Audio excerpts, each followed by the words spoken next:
The Winchester Model 1873 barely recoiled against Cole Griffin's shoulder, the rifle an extension of his body after years of war and survival. Through the scope, 200 yards across Lone Pine Valley, a gray wolf collapsed mid-stride. Cole's exhaled breath hung in the crisp morning air as he surveyed the rolling Texas landscape that had cost his father's life. Rising from his position on the ridge, Cole approached the fallen predator with the cautious stride of a man who'd survived the Confederate cavalry and 15 years in the merciless Texas borderlands. Something glinted near the wolf, metal where none should be. Crouching, his calloused fingers traced the outline of a steel trap, expertly concealed. "Professional work," he muttered, examining the trap's mechanism. "Bait placed to draw wolves directly toward my herd." His eyes narrowed, scanning the horizon. "Someone's trying to destroy what I built." The year was 1875. In West Texas, a man's only true protection was his vigilance and his aim. Cole had returned from war to find his father murdered, the buildings of their homestead still smoldering. The killer, Maxwell Shepard, now controlled half the county with railroad money and hired guns. But this land, the most valuable piece of all, remained beyond his reach, and that knowledge festered in Shepard like gangrene. Cole checked his pocket watch. Nearly noon. The stagecoach carrying Emma Quinn would arrive soon. 3 months of correspondence with a woman he'd never met, arranged to journey west as his bride. At 38, the solitude of rebuilding his father's legacy had carved emptiness inside him that vengeance couldn't fill. From his vantage point, Cole spotted the approaching dust cloud. He straightened his collar and checked his Colt Peacemaker from habit, the weapon worn smooth at the grip. The coach approached at a clatter, 6 horses straining under the driver's whip. "Careful, Mr. Griffin," the driver called as he pulled the team to a halt. "Been some strange riders shadowing us since the river crossing. Scouts, maybe. Too careful to be ordinary bandits." Cole's hand instinctively moved closer to his holster. "Much obliged for the warning." The stagecoach door swung open. Cole's breath caught as not one but 2 women stepped down, identical in every feature that mattered. Same auburn hair catching the Texas sun, same green eyes, same delicate features that matched every description from the letters. One wore a pristine blue traveling dress, hands folded properly as she surveyed the ranch with wide, uncertain eyes. The other wore a similar dress, somehow more weathered, chin raised with a confidence that suggested she'd faced worse than the frontier. "Mr. Griffin," the gentler one spoke first, "I'm Emma Quinn, your bride-to-be." "No," the other interrupted, stepping forward. "I'm Emma Quinn, and there's been some grave mistake." Cole studied both women, fingers brushing the letters in his shirt pocket. "Ladies, I believe we have much to discuss. Please come inside." As they approached the house, Cole noticed a shadow pass deliberately behind the front window. His muscles tensed. He'd left no one inside. In one fluid motion born from war, he drew his Colt and pushed both women behind him. "Stay back," he whispered, signaling for silence. The more assertive woman, whichever she was, produced a blade from beneath her skirt with practiced ease. Not a typical lady's accessory. Her sister looked frightened, but set her jaw with determination. A rifle shot cracked the air, splintering the porch railing inches from Cole's head. He shoved both women to the ground as 2 gunmen emerged from the tree line. Cole fired twice in rapid succession, his aim deadly accurate from years of necessity. The first attacker dropped, chest blooming red. The second man fired wildly before retreating as Cole's bullets kicked up dirt at his heels. "Inside, now!" Cole commanded, covering their movement with his Colt raised. Once inside, Cole barricaded the door, checking each window for movement. His father had built this house partially into a hillside, with thick stone walls on 3 sides, defensible by design. "Either of you care to explain why men are shooting at my home the exact day you arrive?" Cole asked, reloading his pistol with mechanical precision. The bolder sister spoke first. I'm Victoria Dean. This is my sister, Emma Quinn. She gestured to the quieter woman. Someone has been using our identities, our personal stories. We came to discover who and why. We're twins, Emma added softly, her composure returning. But I didn't know someone was writing to you in my name. Cole's eyes narrowed. Yet you both knew details from my letters. The mare named Duchess, the recipe for buttermilk biscuits, the blue wildflowers that grow by the creek. Victoria's jaw tightened. Because someone who knows us intimately has been feeding our life stories to you, Mr. Griffin. Someone with access to our personal belongings and memories. Before Cole could respond, hoofbeats approached from the east, multiple riders moving with purpose. Through the window, he counted 5 men led by a silver-haired figure on a black stallion. Cole recognized him instantly, Maxwell Shepard, his father's killer. Arm yourselves, Cole said, handing Emma a double-barreled shotgun. Victoria, you seem familiar with weapons. Take position by the south window. Victoria accepted a Winchester rifle without hesitation. I can hit what I aim at, she confirmed, checking the ammunition with practiced hands. Then today you'll get your answers, Cole said grimly. That's Maxwell Shepard, the man who murdered my father. And I suspect he's orchestrated whatever brought you here. Shepard dismounted with the swagger of a man who believed the world bent to his will. 4 gunmen flanked him, weapons visible but not yet drawn. Behind them, an elegant older woman remained on horseback, her gray hair pulled tight beneath an expensive hat, her posture rigid with aristocratic bearing. Griffin, Shepard called out, using Cole's surname as though it were an insult. I see your mail-order bride arrived, or should I say brides. Quite the predicament you found yourself in. Cole positioned himself at the window, rifle at the ready. State your business and be on your way, Shepard. You're not welcome here. Shepard laughed, a sound empty of humor. My business? Why, I've come to make you a final offer on this worthless patch of dirt. Railroad's paying top dollar for land along the new route. 24 hours to clear out, or these ladies' irregular arrival becomes a federal matter. Bigamy carries a hefty sentence in Texas. The older woman dismounted, approaching the house with calculated steps. Emma gasped in recognition. Aunt Eleanor? Victoria's face hardened. So it was you. You sold our stories to this man. Eleanor Whitmore's expression remained impassive, her voice carrying the clipped tones of Eastern money. Your father left debts, girls. Considerable debts to Mr. Shepard that didn't simply vanish with his death. I've merely facilitated a solution beneficial to all parties. Cole's finger tightened on the trigger. There's nothing beneficial about fraud, ma'am, or about murder. Murder? Shepard chuckled. Still clinging to that fantasy about your father? William Griffin was a thief who tried to swindle me. The official ruling was accident. Because you own the sheriff, Cole spat. Just like you own half this county, but not this land. Never this land. As tensions escalated, Cole noticed Victoria studying the situation with tactical precision. The man on the left, she whispered, former military, Union by his bearing and the way he holds his weapon. Cole nodded, impressed by her observation. Fletcher. Rumor says he served with a firing squad during the war. The others are just hired guns. Dangerous but predictable. Shepard's patience visibly thinned. Here's my offer, Griffin. The women return with us. You sign the deed transfer. Everyone walks away intact. Victoria scoffed. We're not going anywhere with you or our aunt.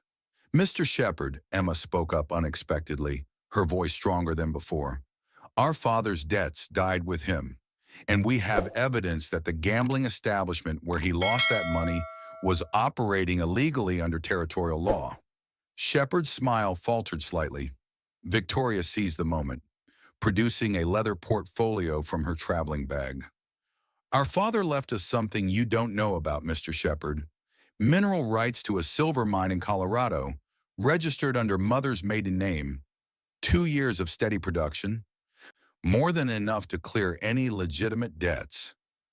Eleanor Whitmore's composed facade cracked, genuine surprise flashing across her features. That's impossible. He lost everything gambling. Everything you knew about, Emma replied, but not what he protected from your interference.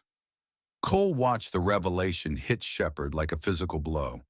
The man recovered quickly, his expression calculating. Even if that's true, it changes nothing about Griffin's situation. He's harboring 2 women traveling under false pretenses, with no legal standing to be here. That makes him an accessory to fraud. Cole kept his rifle trained on Shepard. This isn't about my land at all, is it? You found something on my property, something my father discovered before you killed him. Shepard's eyes narrowed. You have 24 hours, Griffin. Then we finish this the hard way.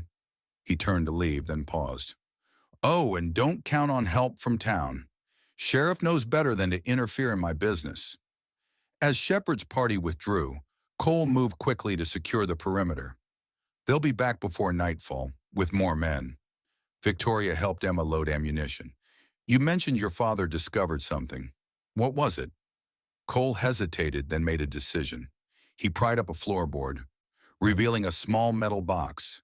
Inside lay several rough gold nuggets and a hand-drawn map. A gold vein, rich enough to make a man kill for it. Cole's voice was tight with controlled anger. My father was a prospector before settling here. He found signs of gold but kept it quiet, knowing what would happen if word got out. And Shepard found out, Emma concluded. He was my father's business partner briefly. When he suspected there was gold, he arranged my father's accident. By the time I returned from Shiloh, he'd secured mining rights to most surrounding properties. But not this one. Victoria studied the crude map. So these letters, this charade with Emma's identity, it was never about marriage. It was about creating a legal pretense to seize your land. Cole nodded grimly. And now we prepare for war. As darkness fell, Cole outlined the ranch's defenses. The main house was built partially into a hillside, with thick stone walls on 3 sides. A well inside provided water, and his father had constructed hidden storage beneath the floorboards, stocked with ammunition and supplies. Stay away from windows once it starts, he instructed. They'll likely try to draw us out first, then rush the house from multiple directions. Emma, surprisingly calm, asked, how many men can Shepard gather? Maybe a dozen. Most in town owe him money or favors. Victoria checked her ammunition. You seem prepared for this. Cole's expression darkened. 15 years of preparation. My father taught me to be ready for anything. The first attack came just after midnight, fire arrows landing on the barn roof. Cole had anticipated this, having covered the structure with wet hides earlier. The flames sputtered out, but the real purpose was revealed moments later, shadowy figures rushing the house from 3 directions. Cole fired methodically, dropping one attacker, then another. Victoria proved herself a capable shot, while Emma reloaded weapons with unexpected efficiency. When the attackers retreated, leaving 2 dead, Cole knew they'd be back with greater numbers. We need to change tactics, Cole decided.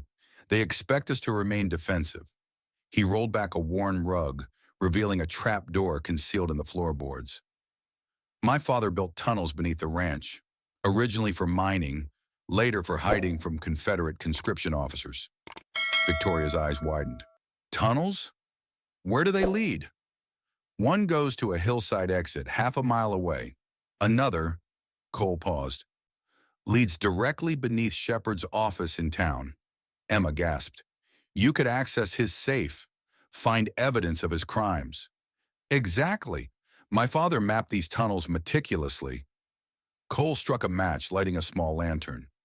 The passages can be dangerous. There are sections where the air goes bad. You'll smell sulfur first, Then your lantern will dim. If that happens, retreat immediately and always mark your path. A wrong turn down there means death. A new round of gunfire interrupted them, more intense than before. Then unexpectedly, shots from a different direction, targeting Shepard's men. That's not one of ours, Victoria said, peering through a crack in the shutters. Through the pre-dawn light, they saw three riders approaching, badges visible on their chests. The lead rider called out, "Sheriff Jackson Pierce, federal jurisdiction, ceasefire immediately." Shepard's men hesitated, then retreated into the darkness.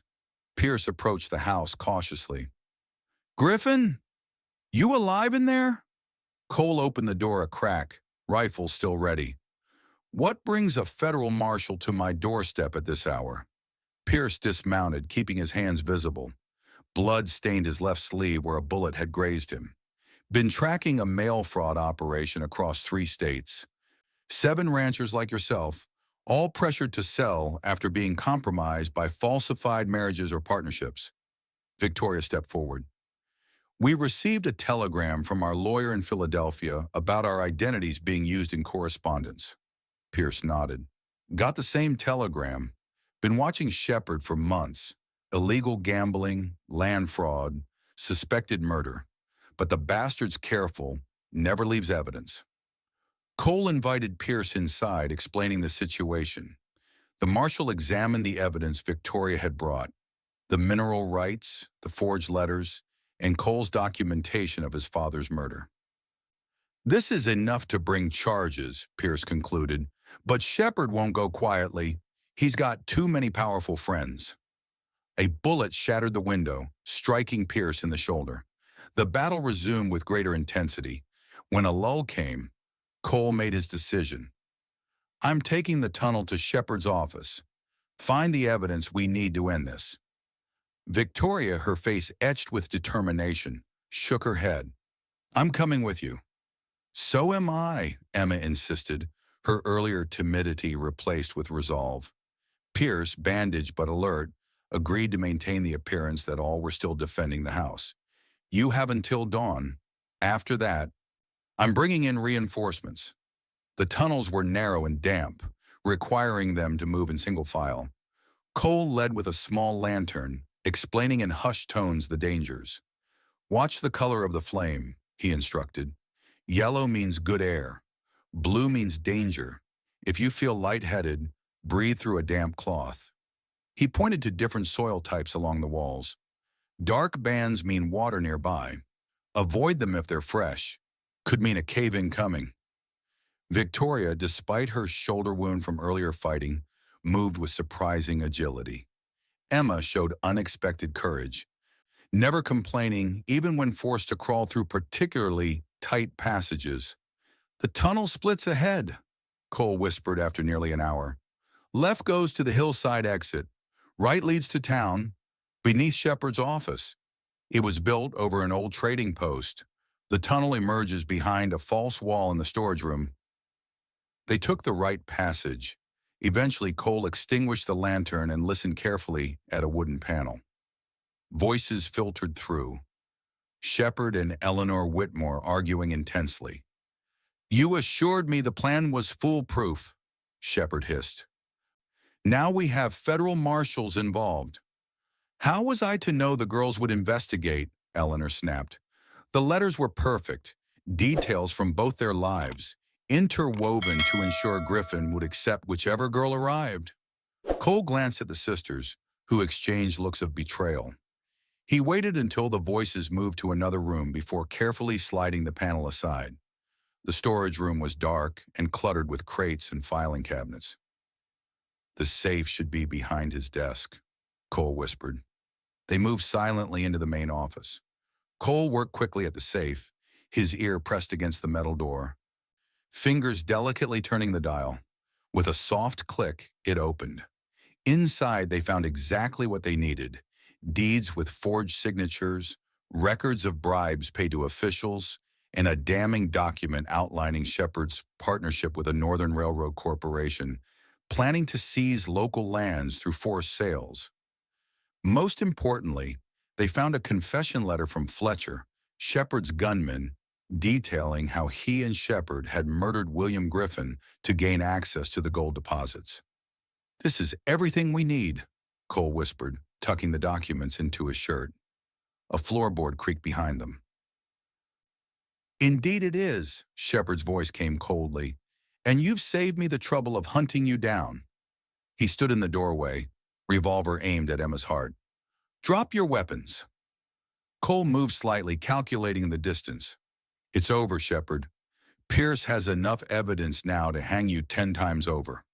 "Not if you're all dead," Shepard replied, his finger tightening on the trigger. "You won't leave this room alive if you pull that trigger," Cole said with deadly calm. "Miguel Vasquez saw you murder my father. He's been hiding all these years, working for Pierce now. Signed his testimony yesterday." Shepard's eyes flickered with genuine fear, the first Cole had ever seen in them. "You're lying. Miguel died in the fire." "Another body was found, not his. He saw everything. How you shot my father in the back, then set fire to the house to cover it up. Your man Fletcher confirmed it all in that letter." Everything happened in an instant. Shepard lunged forward as Cole dove to protect Emma. Victoria hurled her blade with deadly precision, striking Shepard's wrist. The gun discharged into the ceiling as Cole crashed into him, both men tumbling to the floor in a tangle of limbs and fury. 15 years of hatred fueled Cole's fists as they connected with Shepard's face. The older man fought back with desperate strength, his knee driving into Cole's stomach. They crashed against the desk, sending papers flying. Emma grabbed the fallen pistol, pointing it with shaking hands. "Don't move, Mr. Shepard." Shepard, pinned beneath Cole, glared with pure hatred. "You have no idea what forces you're challenging. That gold is worth millions. The railroad will still come." "Not through my land," Cole said, binding Shepard's hands with a leather cord. "And you'll face justice for my father's murder." A commotion outside drew their attention, smoke billowing from the direction of the ranch. "They've set fire to your home, Griffin," Shepard laughed through bloodied teeth, "and stampeded your horses through whatever's left. Your marshal friend is probably trampled already." Cole secured Shepard to a heavy desk, then led the women toward the street exit. They emerged into chaos. Townspeople gathered to watch distant flames, unaware of the drama unfolding in their midst. They commandeered horses from the livery and rode hard toward the ranch. As they crested the final hill, Cole's heart sank. The barn was engulfed in flames, and a herd of terrified horses thundered toward what remained of the house. Pierce was pinned down, exchanging fire with Shepard's remaining men from behind a water trough. Without hesitation, Cole rode directly toward the stampeding horses, while Victoria and Emma split off to flank Shepard's gunmen. Cole dismounted and stood directly in the path of 30 panicked horses. Then he did something that seemed impossible. He began to sing, a low rhythmic melody his father had taught him, passed down from mountain men who'd learned it from native horse tamers. The lead horses slowed, confused by the human who showed no fear. Their panic eased as the strange song continued, and gradually the stampede lost momentum. From behind the burning barn, Fletcher emerged, Shepard's main enforcer. His rifle raised, he took aim at Cole's exposed back. Emma's shotgun roared, the blast catching Fletcher in the chest and throwing him from the saddle. Pierce and his deputies quickly overwhelmed the remaining gunmen as Victoria provided covering fire. When dawn broke fully, the battle for Lone Pine Ranch was over. Shepard and Eleanor were in custody, along with the surviving gunmen. Miguel Vasquez, a ranch hand who had worked for Shepard, stepped forward from Pierce's group, the witness Cole had mentioned, who'd been in hiding for years. Pierce, wounded but alive, promised swift justice. "The documents you recovered implicate Shepard in 7 murders and dozens of fraudulent land seizures," the marshal explained. "The circuit judge arrives next week. With Miguel's testimony and these documents, Shepard's fate is sealed." 2 months later, Cole stood on his newly rebuilt porch. The damage had been extensive, but with the gold mine now legally recognized as his inheritance, resources weren't a problem. Pierce had delivered news that Shepard had been sentenced to hang, while Eleanor Whitmore would serve 5 years for fraud. In the courtroom, Shepard had finally broken, confessing to murders across 3 counties in his quest for land and mineral rights. The Northern Railroad Corporation had severed all ties, claiming no knowledge of his methods. Victoria and Emma approached, their time at the ranch having healed more than just Victoria's shoulder wound. "I've made arrangements for you both," Cole said. "Enough money to start fresh wherever you choose. Your silver mine in Colorado is producing well, according to the latest reports." Victoria nodded gratefully. "I'm leaving tomorrow for Colorado. The mine needs proper management." She clasped Cole's hand firmly. "But I'll return often. This place, and you both, have become family." Cole turned to Emma. "And you?" She hesitated, then met his gaze directly. "I'm staying. Not because of letters or promises, but because I've seen the man you truly are. Brave, honorable, and willing to sacrifice everything for what's right." Cole took her hand, his weathered fingers gentle against her skin. "This land has seen enough blood. Perhaps it's time it witnessed some honor too." 1 year later, Lone Pine Ranch flourished. Cole and Emma worked side by side, the gold mine providing resources to expand their operations. Victoria visited regularly, bringing news of her success with the silver mine. Pierce had become a business partner and close friend, using his federal connections to help expand their ventures into legitimate businesses across the territory. Miguel Vasquez managed the expanding horse operation, his knowledge of breeding lines proving invaluable. The tunnels beneath the property, once pathways of escape, now served a new purpose: the beginning of proper mining operations that employed a dozen men from town. A new photograph hung on the wall: Cole, Emma, and a younger William Griffin, symbols of justice served and legacy restored. In this harsh land, a man's honor and his word were all he truly possessed. Cole Griffin had kept both intact against all odds. If you enjoyed this tale of courage and justice in the Old West, click the video on your screen now for another unforgettable story where determination and honor clash with greed and betrayal. Don't forget to subscribe and consider supporting us to hear more stories from America's frontier days.